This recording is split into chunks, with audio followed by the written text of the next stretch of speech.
Morning guys. आज होता mother's day आणि होता तो पण त्यामध्ये संडे.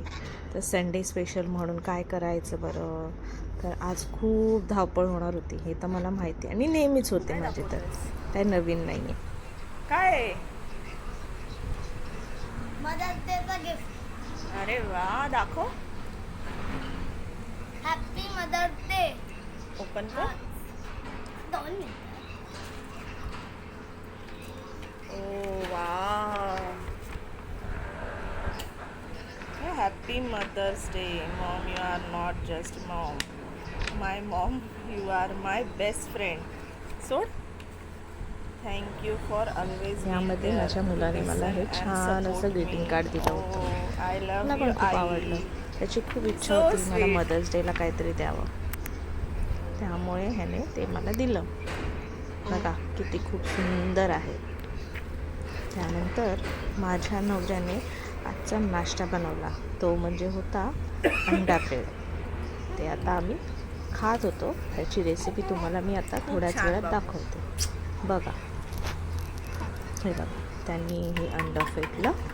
त्याच्यानंतर मस्तपैकी त्याच्यामध्ये मसाला, मीठ, हळद टाकली आणि तेलावर नाही तर बटरवर आपण ते फ्राय करायला ठेवून द्यायचं. आणि बघा, माझ्या नवऱ्याने आज केलं होतं ते अंडा ब्रेडची रेसिपी फर्स्ट. आणि त्याच्यानंतर तुम्हाला मी परत एक दाखवणार आहे झटपट होणारं मटण.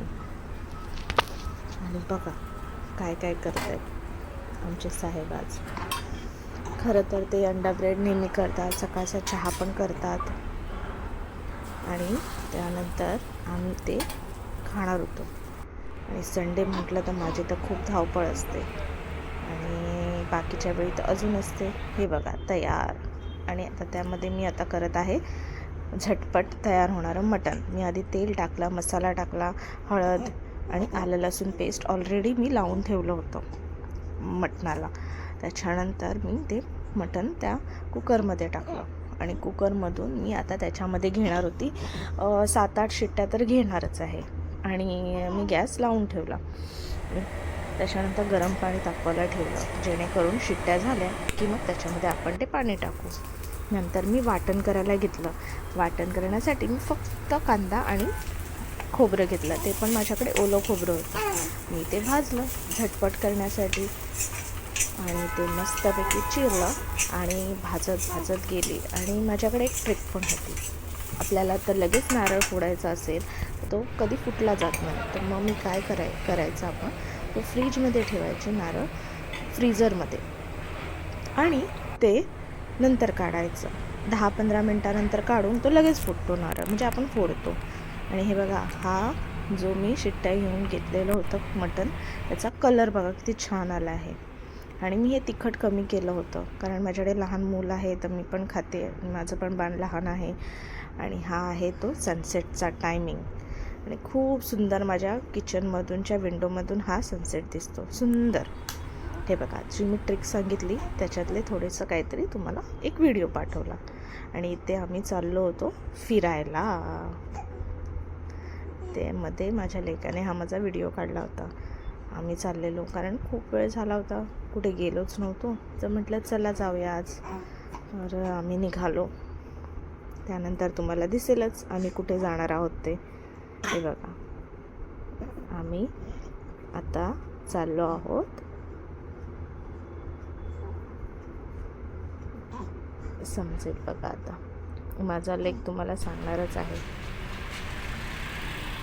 चाललो आहोत फिरायला लंडन बीच. आम्ही येऊन पोचलो इथे लंडन ब्रिजला. म्हणजे तिथे छोटी मोठी ती आपली जत्रा असते तसं होतं. कॅमल होते तिकडे, उंट. त्यानंतर आम्ही इथे आलो. इथे हे आहे खारघर सेक्टर 15ला. आणि हे आहे लंडन ब्रिज, जिथे आम्ही फोटोज काढले, व्हिडिओज काढले. आणि या माझ्या लेकाचे बघा किती सुंदर काय काय व्हिडिओज होते जे मी काढत होती.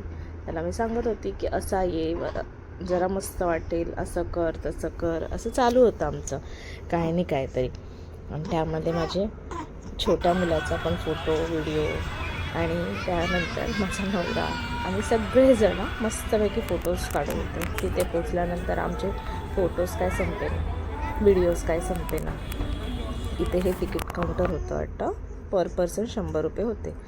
लहान मुलांचे पण त्याच्यामध्ये इन्क्लुडिंग होते. हे बघा, हे आमचे कपल्सचे फोटो, माझ्या मुलाबरोबर दोन्ही, त्यानंतर माझ्या नवऱ्यासोबत, नंतर माझ्या या नवऱ्याचे फोटो लंडन ब्रिजमधले, नंतर बाकीचे. इथे ह्याची मस्ती चालू होती बघा लायनबरोबर. काय बोलायचं त्याचं, एक एक ॲक्टर आहे तो नुसता. बघा इथे आम्ही डिझनी बस स्टॉप म्हणून होतं, इथे टेलिफोन बूथ होता तो लंडनचा. खूप छान छान होतं काय काय. ते आम्ही सगळीकडे फोटो काढतच होतो. मी काय जास्त फोटो टाकले नाही, पण होते तेवढे सगळे टाकले. आता मी इथे माझा ब्लॉग संपवते आहे आणि